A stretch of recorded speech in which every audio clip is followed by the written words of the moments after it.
मुकेश कुमार पंडित। जय जय श्री हरिवंश। गुरुदेव, आपके चरणों में कोटि कोटि प्रणाम। जय श्रीमन नारायण। गुरुदेव, मेरा प्रश्न ये है कि हमको भक्ति मार्ग पर आना ही था तो हमसे इतने सारे पाप और गंदे काम क्यों कराए प्रभु ने, और भगवान ने भक्ति मार्ग लाया तो पूरी तरह से क्यों आपने नहीं खींचा। भगवान को माना कहाँ भगवान? आप तो अहंकार को भगवान मानकर दोष भगवान पर दे रहे हो। काले कर्मे ईश्वरे मिथ्या आपने माना भगवान को अपना स्वामी?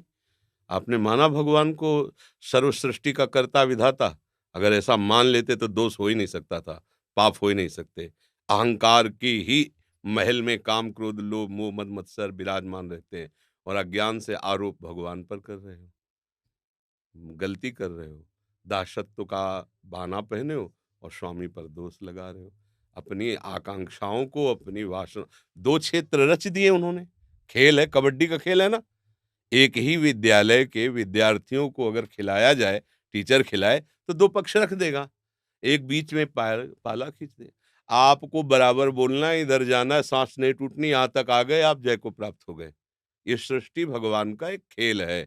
दो विभाग रख दिए गए, एक सत और एक असत। आपको असत में भी जाना है, लेकिन सत का चिंतन नहीं छोड़ना, असत आचरण नहीं करना। निकल के आ गए, महात्मा हो, भगवान के दास हो, उसी में फंस गए तो आउट। इसमें खेल खिलाने वाला जो खेल खिला रहा है, तुमको सामर्थ्य भी तो वही दे रहा है, विवेक भी वही दे रहा है। उसी का खेल, और सही पूछो तो उसके सिवा कुछ है नहीं, तुम हो ही नहीं। तुम अपनी सत्ता माने हुए पांच भौतिक शरीर को लेकर के अपने स्वरूप का परिचय ना होने के कारण अज्ञान की धरा में देहाभिमानी जीव भोगों में विचरण करता है, भगवान को दोष दे रहा है। तुम्हारी आत्मा ही तो भगवान है, और कौन है? तुम जाना अपने स्वरूप को, कहाँ जाने। तो ये दोष वृत्ति पहले हटाओ और शुद्ध शरणागति में आओ, तब ज्ञान और विज्ञान और भक्ति और प्रेम तब जान पाओगे। तुम अपने को शरीर मानते हो, अंदर से देखो। कभी आपने सोचा कि पांच भौतिक कमरे में मुझे आकर के रखा गया है? इसमें हमको केवल केवल सत्कर्म करने की चेष्टा करने का आदेश है। तस्मात् शास्त्रम प्रमाणम ते कार्या कार्यो व्यवस्थित हो। अब भगवान की आज्ञा न मानो और भगवान को दोष दो। अगर आप ऐसे हो जाते हो कि नाथ, अब आप जो कुछ होगा आज से आपकी तरफ से होगा, मैं अपने जीवन को आपको समर्पित करता हूं, आज से संकल्प रहित होता हूं, अगर पाप हो जाए तो हमें बता देना कि पाप होता है अशुभ वासनाओं का आकर्षण, भोगों का चिंतन, भोग तृष्णा, भोग चेष्टा, यही तो पाप करा रही है। तो ये कहां से होता है? देहाभिमान से होता है। देहाभिमानी भगवान और गुरु और संत और महात्मा और शास्त्र पर दोष आरोपित करता रहता है, समझ पाता नहीं। अगर समझ जाओ तो अभी महात्मा हो जाओगे, घंटा दो घंटा थोड़ी लगेगा, 150 वर्ष थोड़ी लगेंगे। 1 मिनट की बात है, केवल चिंतन बदल जाए तुम्हारा, और उसी के लिए तो अभ्यास किया जाता है। अभ्यास योग युक्तेन चेतसा नान्यगामिना। अगर वो बात समझ में आ जाए तो अभी शेर का बच्चा शेर ही होता है। सच्चिदानंद का तू अंश है तो सच्चिदानंद है, कब भोगों में फंस गया? तेरी गलती है, अहंकारवश देहाभिमानी पुरुष। बिना पुरुष भाव के भोग हो सकता है क्या? तो फिर दोष भगवान को क्यों दे रहे हो? गलती आप पकड़े खड़े हो, कोई छुड़ा दे, ये वृक्ष हमको पकड़े हुए है, तो लोग क्या कहेंगे? मूर्ख कहेंगा। अरे तू ऐसे छोड़, वृक्ष तेरे को थोड़ी पकड़े, तू पकड़े हुए है। ऐसे ही है, बंधे हो कीर मरकट की नहीं, तूने जड़ता पर अपना तदात्म कर लिया। ये जड़ ही तो है शरीर, इस पे तदात्म कर लिया। तिने अंतःकरण पर तदात्म कर लिया। मना कष्टानि इंद्रियाणि प्रकृति स्थानि कलसति। दोष भगवान पे। भैया बड़ी गलती बात है, बड़ी गंदी बात है। अगर निर्दोष होना चाहते हो तो भगवान की शरण में जाओ। नाथ मेरे से गलती हो गई, अपनी गलती से निज ज्ञान राम पर धरे। कैसी बात कर? भाई यही तो है ना, सत वाक्यों का दुरुपयोग। भगवान की सत्ता के बिना पत्ता नहीं हिलता।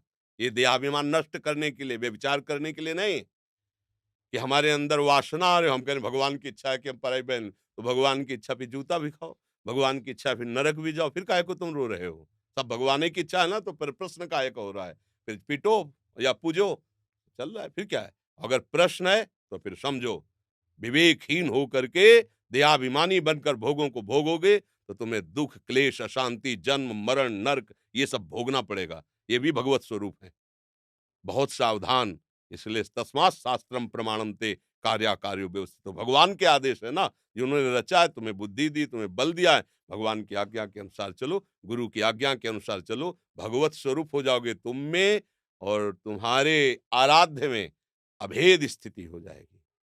अभेद स्थिति, सर्वम खलमिदम ब्रह्म ने नानास्ति किंचन, ब्रह्मविद ब्रह्मैव भवति, बिल्कुल अभेद स्थिति हो। चाहे भक्ति से चलो चाहे ज्ञान से, अभेद स्थिति हो जाती है। ब्रह्म नहीं, माया नहीं, नहीं जीव नहीं, काल अपनी हो सुधि न रहे, एक रहे नंदलाल, आ गया ना, एको ब्रह्म द्वितीयो नास्ति, आ गई भेद स्थिति। सिद्धांत से नहीं चलोगे, केवल सुनी सुनाई बातों से आरोपित करोगे तो बड़ी गड़बड़ बात हो जाएगी। अगर आपको भगवान ने तुम्हें फंसाया तो तुम कौन हो, उत्तर दे सकते हो तुम कौन हो? अगर सही उत्तर दे पाओ तो अभी तुम्हें बता दें कि तुम कौन हो। भूल गए, अपने स्वरूप को भूल गए। तुम वही हो, वही तत्त्वमसि, दूसरा नहीं है, तुम वही हो। अब भूल करके अपने को तुम शरीर मानो, इंद्रियां मानो, मन मानो, तदात्मिक ही हो ना, मन में, इंद्रियों में, भोगों में। अब सब गंदी बात हो गई, सब गलत बात हो गई। ये अध्यात्म है, अध्यात्म है, कथा कहानियां अध्यात्म तक पहुंचाने के लिए। अध्यात्म में जब जाओगे तो आपके सिवा कोई है ही नहीं, दूसरा कोई है ही नहीं, आप ही आप हैं। चाहे इधर को हो आप, चाहे इधर को हो आप, बात एक ही है। जब तक दो हैं तब तक अभी दृष्टि सही नहीं है। एक ही तत्व है, जिधर जाओ उधर। कहाँ पाप है, कहाँ अकर्म है, कहाँ विकर्म है? ये अज्ञान की धरा, बच्चा ज्ञान की धरा में हो। गुरु ने जो नाम दिया खूब डट के जपो, भगवान से रो कि नाथ मेरे ज्ञान का प्रकाश कर दो, जिससे मैं समझ में आवे। अभी तक हम आपको गलत मानते रहे, आप कृपा करो मुझे समझ में आ जाए गलती क्या है। बंदर जो है ना, छुहारे के लोभ से ऐसे सांकरे घड़े की तो उसमें हाथ डाला और भरपूर छुहारा पकड़ लिया। अब वो ऐसे घसीटता है, उसको लगता है किसी ने पकड़ लिया, फिर घसीटता है, प्रयास करके देखता है नहीं निकलता है, और वो प्रयास करना बंद कर देता है और वो मार डंडे बोरे में बंद करके ले जाता है। अब बोलो क्या, किसकी किसकी गलती है? ऐसे ही 5 ज्ञानेंद्रियों के साथ विषय भोग को हमने ऐसे पकड़ लिया। अब कह रहे को भगवान छुड़ा दे, गुरु छुड़ा दे, हमें किसी ने पकड़ लिया, माया ने बांध लिया, भगवान ने क्यों माया में बांध, ये सब प्रपंच वो बोलने लगता है। अरे तू देख पहले, 5 शब्द स्पर्श रूप रस गंध, ये छुहारे हैं, और 5 इंद्रियों से तूने पकड़ लिया। बंदर की भांत काल तुझे पीट करके नष्ट करके अगले जन्म में डाल देता है। चाल को समझ, तू विषयों को छोड़ और अंतर्मुख हो। ऐसा खजाना आनंद का है कि आप लौट पड़ोगे गुरु चरणों में और भगवान की बलिहारी जाओगे। हे सदगुरु स्वरूप भगवान, मैं भूला हुआ था, आज मैं पा गया, आज मैं जान गया, निहाल हो जाओगे। बात समझ में आ रही है? पहले नाम जप करो जो गुरु ने मंत्र दिया, तिलक लगाए हो तो जरूर वैष्णव होगे, किसी न किसी गुरु के शरणागत होगे। जो गुरु ने नाम दिया खूब डट के जपो। जो नाम मिला है वो सब सच्चिदानंद भगवान का है। गुरु कौन है? सच्चिदानंद भगवान है। बस छोड़ो सारी झंझट, नाम रूप, और डट के चिंतन करो, अभी आ जाओगे लाइन में। अब ये परमार्थ का बहादुरों का मार्ग है, ये फिसड्डियों का मार्ग नहीं है कि छींक दो तो भाग जाए। 100 बार घुटने टेक दिए विकारों के आगे, लेकिन 101 बार हिम्मत करके उसको रौंद के आगे बढ़ेंगे, क्योंकि हम अविनाशी के बच्चा हैं, तो मुझे मार नहीं सकता। गुरुदेव, हमारा मन सन्यासी की ओर भाग रहा है। अगर इसका ऐसे ही दशा होती, कबहू कनारी प्यारी लगे, कबहू मन त्याग चले बन का, है ना? कभी तो अच्छा आज कह रहे हो गुरुदेव सन्यास की तरफ जा रहे हो, कल कहोगे ब्याह की तरफ जा रहा है, बड़े गड़बड़ है। अरे मन को केवल भगवान के चिंतन में लगाओ, बाहरी वेश परिवर्तन से बात नहीं बनेगी। और जब भगवान के चरणों में मन लग गया तो अब चाहे सन्यासी रहकर रहो, चाहे गृहस्थ बन के रहो, कोई फर्क नहीं पड़ता। भोगों में प्रियता नहीं तो गृहस्थ बनकर के भी तुम्हारा क्या बिगड़ जाएगा, और भोगों में प्रियता है तो सन्यासी बनकर तुम्हारा क्या बन जाएगा? बात समझो पहले। सन्यास का मतलब है कि हमारे हृदय में कर्ता और भोक्ता भाव न रह जाए।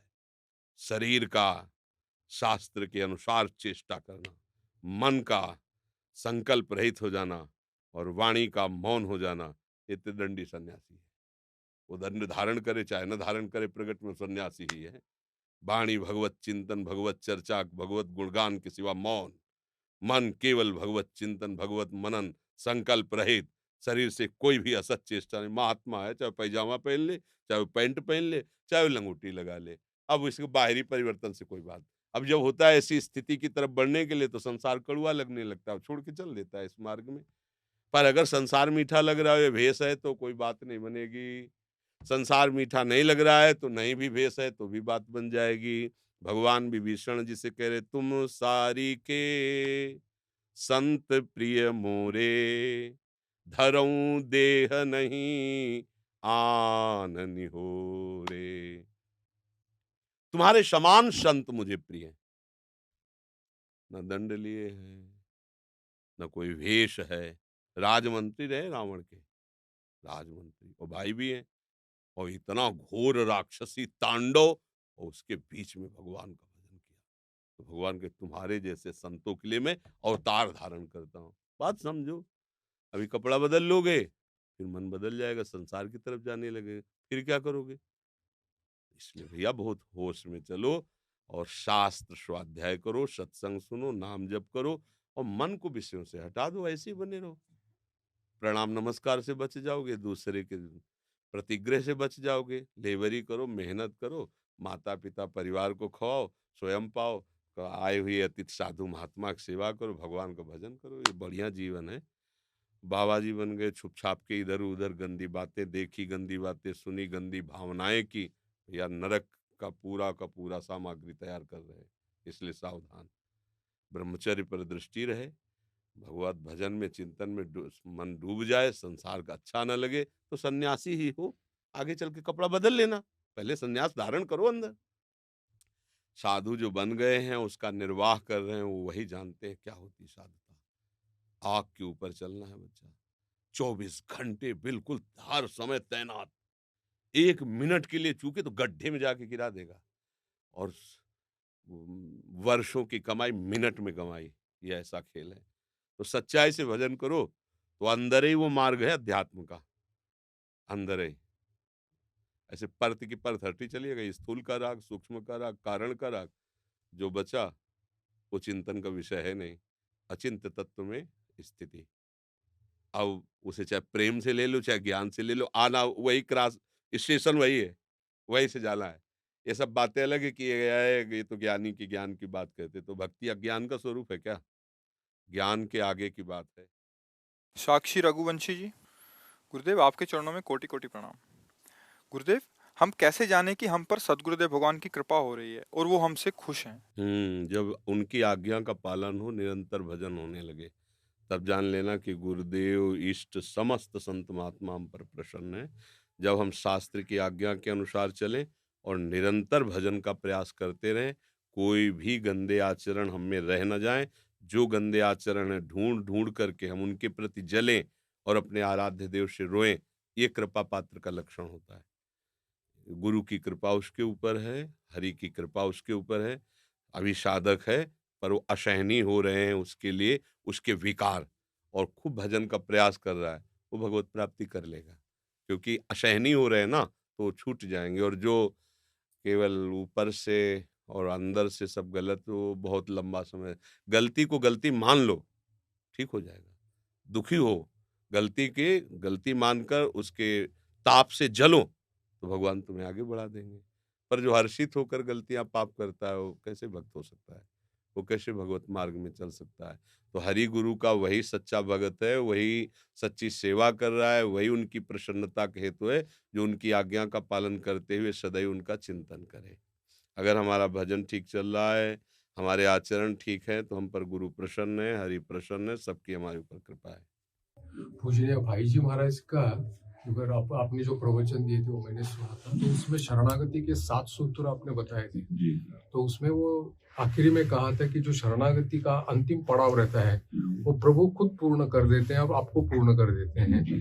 तो ऐसा नहीं कि स्वामी जी की प्रथम पड़ाव से लेकर के अंतिम पड़ाव तक पूर्ण प्रभु ही कर लेते हैं। इसमें बात यह है कि अहम जो है ना, वो बना रहता है। मैं प्रभु का दास हूँ, मैं सत्य मार्ग पे चलता हूँ, मैं भजन करता हूँ, मैं कभी असत आचरण नहीं करता। ये सूक्ष्म अंदर बना रहता है, और जब तक ये सूक्ष्म भाव भी नहीं मिटेगा, तब तक हमारी पूर्ण शरणागति नहीं होगी। पूर्ण शरणागति होती है कि मैं शरणागत हुई, भाविक अंतर्ध्यान हो गया, अब केवल शरण ही शरण रह गया।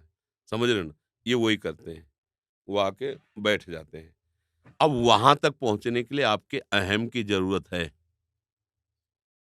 क्या जरूरत है?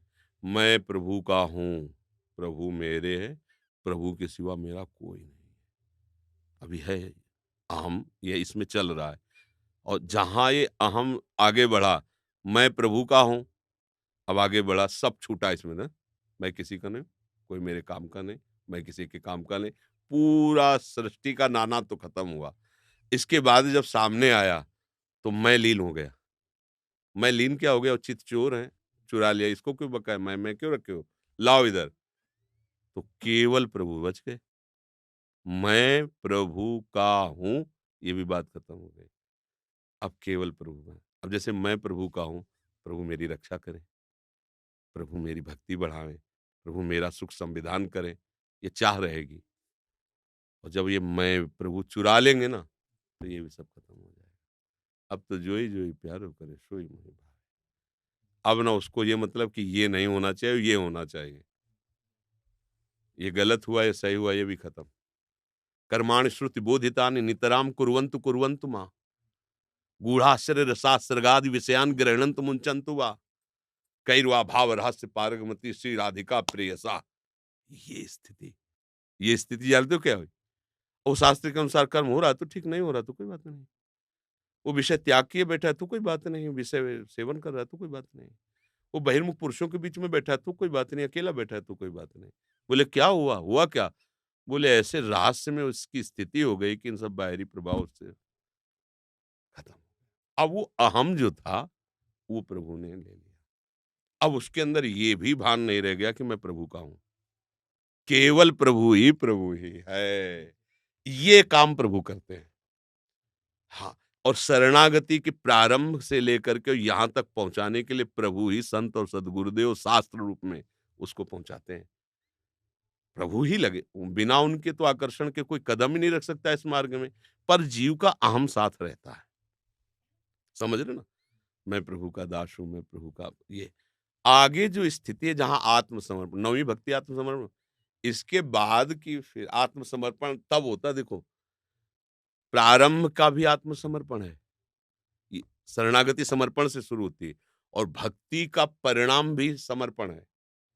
शरणागति प्रारंभ हुई और भक्ति का परिणाम है समर्पण, आत्मसमर्पण। तो प्रारंभ कहाँ से हुआ था? आत्मसमर्पण से हुआ था।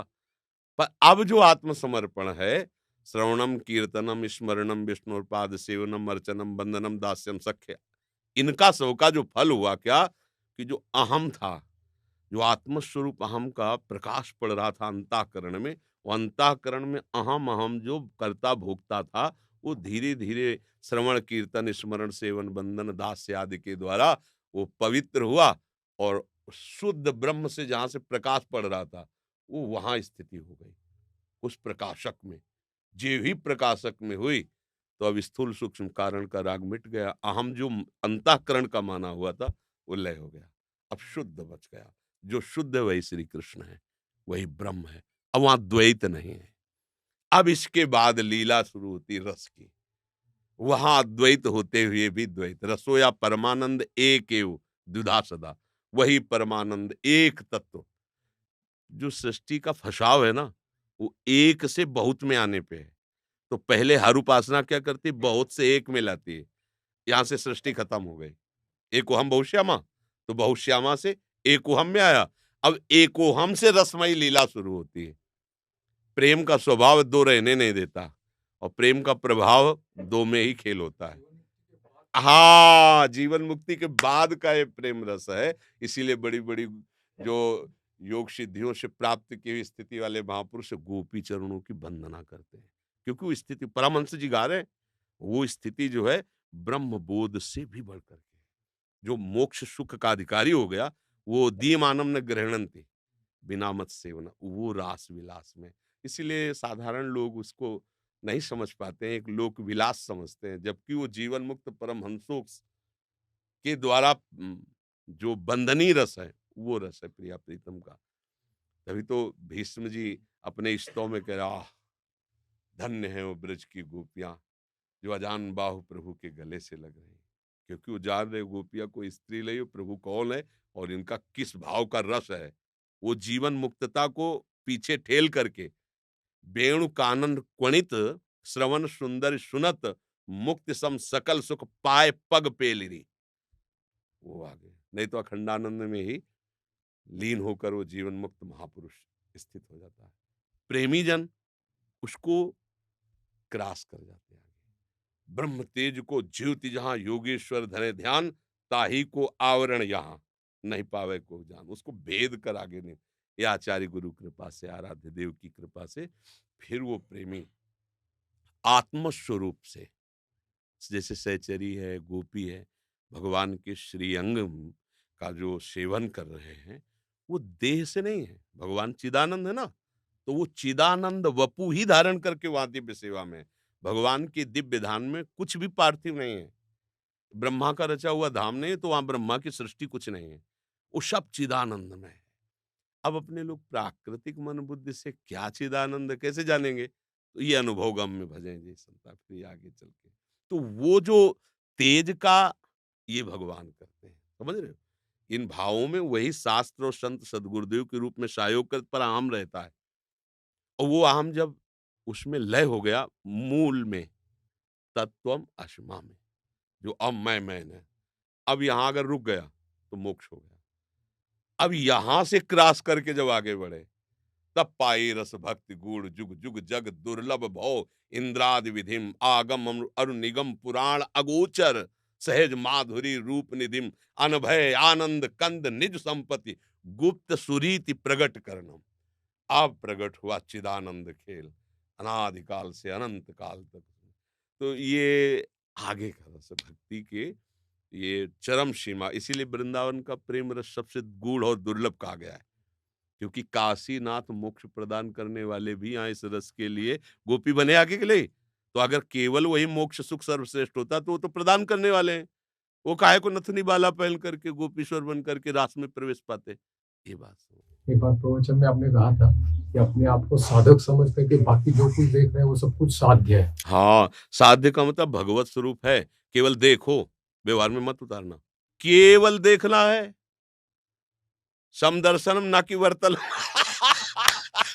ये सूक्ष्मता से मतलब बहुत सबल के प्रतिकूल से वर्जलम ले, तो अभी आप कहोगे फिर प्रतिकूल से वर्जलम क्या जब सदा। तो ये इसीलिए अनुभव गम में ये जो परमार्थ है ना, ये केवल वाक चातुरी से नहीं, इसमें अनुभव गम में है। प्रतिकूल से वर्जनम, इस पर विशेष ध्यान दो, क्योंकि अनुकूलता पर चलने के लिए जो हमारी टांग घसीट रहा है वो प्रतिकूलता है। जो हम आचार्य गुरु इष्ट के प्रतिकूल चल रहे हैं, तो पूरी दृष्टि जमा दो प्रतिकूल से वर्जनम, तो जो बचेगा वो श्री कृष्ण के अनुकूल स्वभाव हो जाएगा, दैवी संपदा जागृत हो जाएगी। एक थोड़ी दैवी संपदा, संपूर्ण सद्गुण जागृत हो जाएंगे। भगवान सद्गुण समुद्र है, सब आ जाएगा। उनको जो पसंद है वो स्वभाव आ जाएगा, जो पसंद है वो आप में दिव्यता आ जाएगी। प्रतिकूल से वर्जनम पर दृष्टि रखो। हम क्या करते हैं कि हम प्रतिकूल से को छुपा लेते हैं, जो वर्जनम है ना वो बहुत सेफ्टी से रखते हैं, कोई जान ना पावे। अगर कोई जनाना भी चाहता है तो हम उसका विरोध कर देते हैं। उपासक ऐसा नहीं होता, उपासक खुली किताब होता है।